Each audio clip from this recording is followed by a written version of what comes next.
brain, we are literally at a position where collectively, working in harmony, we can do most of the things that, and take the responsibilities, which in the past have been attributed to the great deities of the past. I think the golden age is ahead. It's the golden age of humanist science, humanist technology, pagan science, pagan technology, high-tech, high-touch.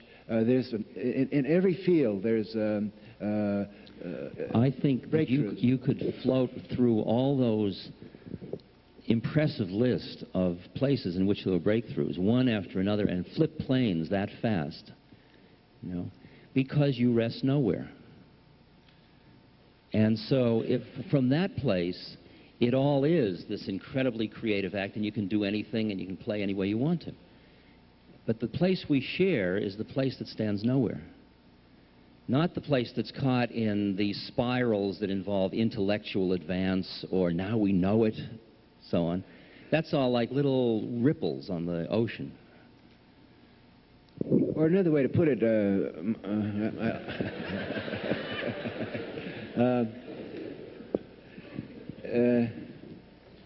we're moving from one star system or one galaxy or one spatial resting place to another. It's the old particle wave theory. We jump the void, and when we're in that void, we're together, and we may land on different planets, different lobes of the brain. There's no getting away from the fact that it's all on-off, void structure, form structure. Atomic physics tells us that. The brain works that way, so that... am I more interested in the many landing places and you more in the void? I don't think so. No. I don't think so. I think we're just sharing an ecstatic delight in the uniquenesses of the way the form manifests. I mean, I'm really an appreciator of the way you are manifesting this lifetime, and you of me. And in a way, it's because we rest in the place behind that. If we're busy being you and me, it gets a little, it's exciting. And I don't want to be not you and me, but I don't want to be only you and me. Okay, that's all. I think we've escaped that trap. I think we do most of the time. I know nothing about the future. On the other hand, there are very fascinating differences between us. And to say this is not to make invidious, that's the glory and the wonder of it. And we mustn't just go away feeling that it's all wonderful and mellow here on Sunday. Yes, it is mellow, but there are also a long list of exciting contextual differences that are kind of fun to bring up. And why don't you list them? Well, I listed some of them then. I'll tell you, for example. Give me a whole list. I'll tell you, for example, when Richard uses words like God, or spiritual, and occasionally you call upon the name of Christ, wow, that's... The great way is not difficult. Far out. The great way is not difficult for those who have no preferences. When love and hate are both absent, everything becomes clear and undisguised. But make the slightest distinction, and heaven and earth are set infinitely apart. To have the form and the formless. You know? But yet the words do have semantic meaning. And as I said at the beginning... The fact that you're reacting to those is your problem. It's your attachment. I use God the way I use it. Why should that upset you? It's none of your business what words I use to talk about what model. They're just scenarios. It's like Walter Cronkite saying that's the way it is tonight. That's just the way Walter Cronkite thinks it is tonight. But I also think of the semantic meaning to other people. Yeah, what the word God would mean or the word Christ would mean. I think it means a mystery, a doorway to an unknown, an unnameless Yahweh, you know. The 99 names, none of which say what it is. And don't you want to keep everybody right at the edge of the form and the formless? Because that's where the ultimate act of creation is.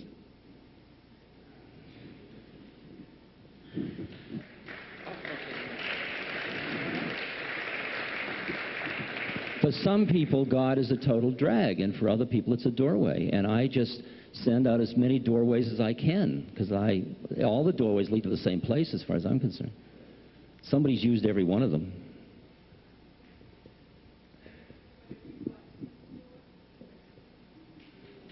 I think that it's our duty as explorers and as frontier scouts for our species to invent new terminology. We don't say, well, I went out in the spaceship and I climbed the mountain and I went over the hill and I found this incredibly new terrain, and I'm going to call it God.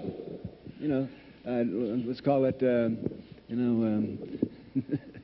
New Jersey.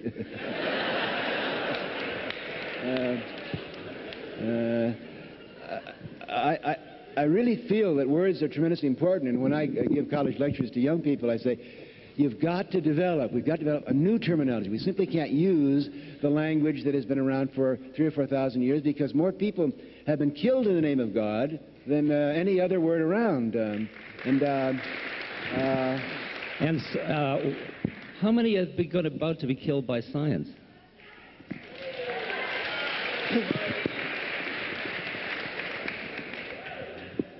Well, I never use the word science unless I use the adjective pagan science or humanist science or.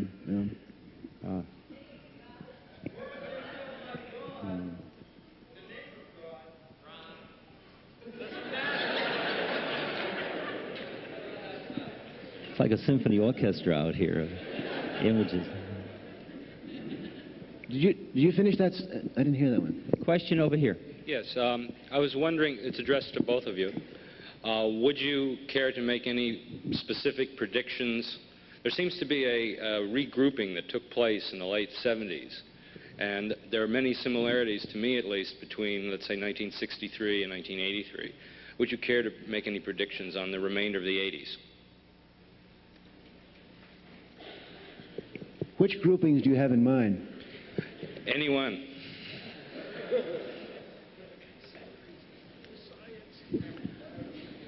I'm very uninterested in the way in which shared awareness manifests, whether it gets groupy or not.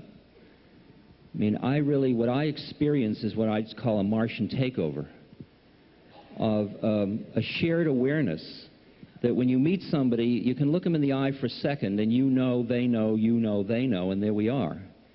And I don't need that I have to wear badges or join clubs for that. So I'm not sure whether mass movement, in the sense that I don't think numbers is necessarily the only, that's power, is the only, worldly power is the only way social change comes about. I mean, I really feel it's much more interesting than that, much more so. So, you know, he's talking about the 80s. Do you vote? Yes. You do?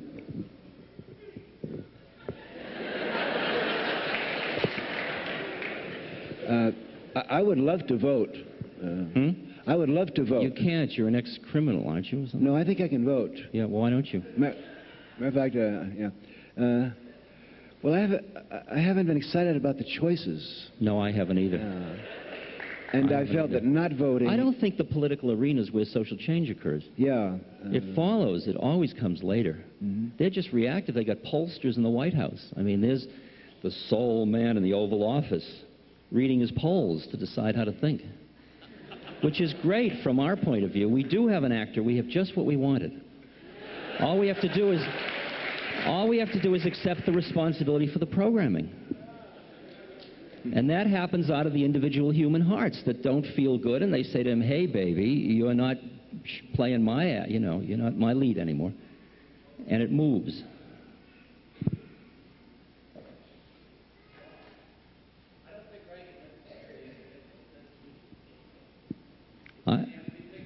I think Ronnie listens to Nancy, and Nancy listens to Ronnie, and sometimes through them they listen to some human heart that beats in there. Yes. And that's the channel through as far as I'm concerned. I generally, in lectures, I think am much more assertive and aggressive. I make fun of Reagan, and I don't, make love to Caspar Weinberger. I feel that it's my function, rightly or wrongly, to, as an Irish storyteller,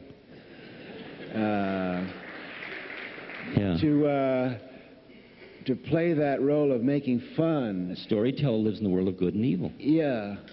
Of good and evil. Yeah. But you and I both can play in the world of good and evil without getting caught in righteousness.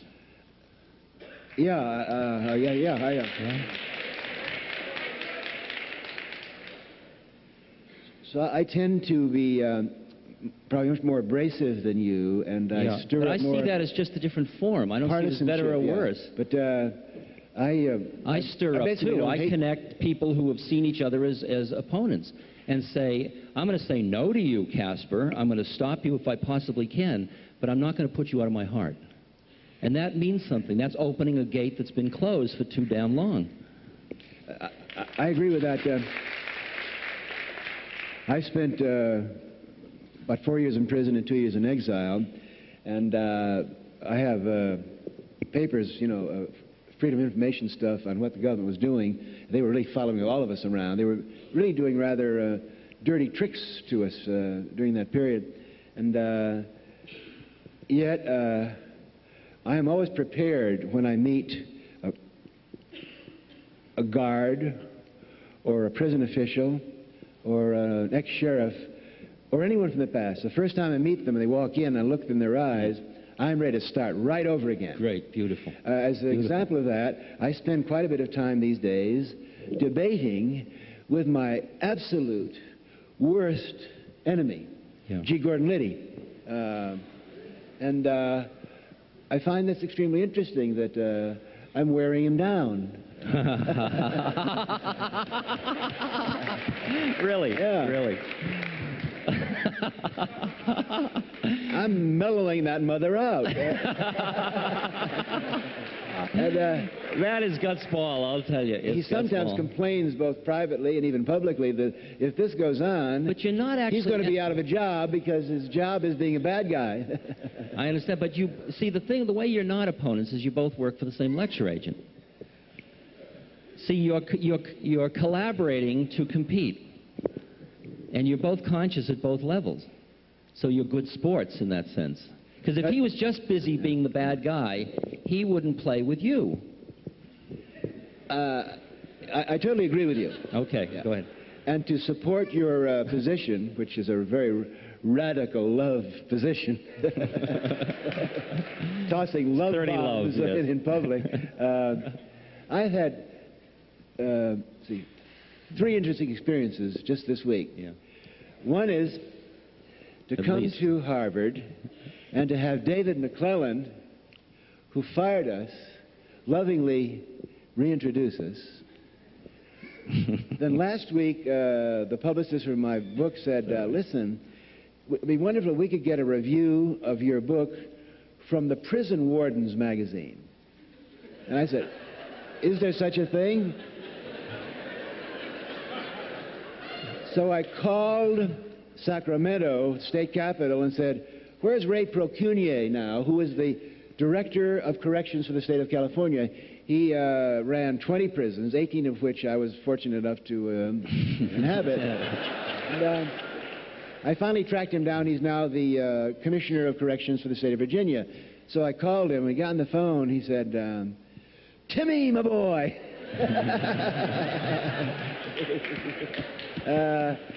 What's the matter? Are you in trouble again? You need some help? He said,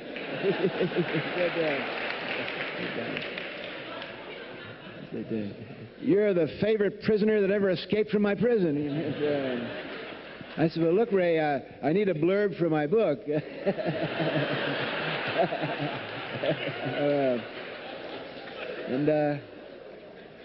Then, day after tomorrow, I'm going to be debating G. Gordon Liddy, who started his career by walking into my bedroom on an April midnight and busting me and my wife for the possession of peat moss. These reunions of people that used to be on other sides of teams, I think is something that's happening right now. Not just in my life or in your life, but I think we all are getting that feeling that it's time to get it together and move on. I hear that. It is. Speaking of it's time to get together and move on, we have to stop now. There's a reception at the Science Center Lounge behind here on the first floor in the Science Center building. I'm also told to announce that tapes of video and audio, they may be those available from this because people asked, so there's somebody out in the lobby that would take names, I understand. That's my part. I think it was great. Maybe we should make it an annual event. Thank you. Hey.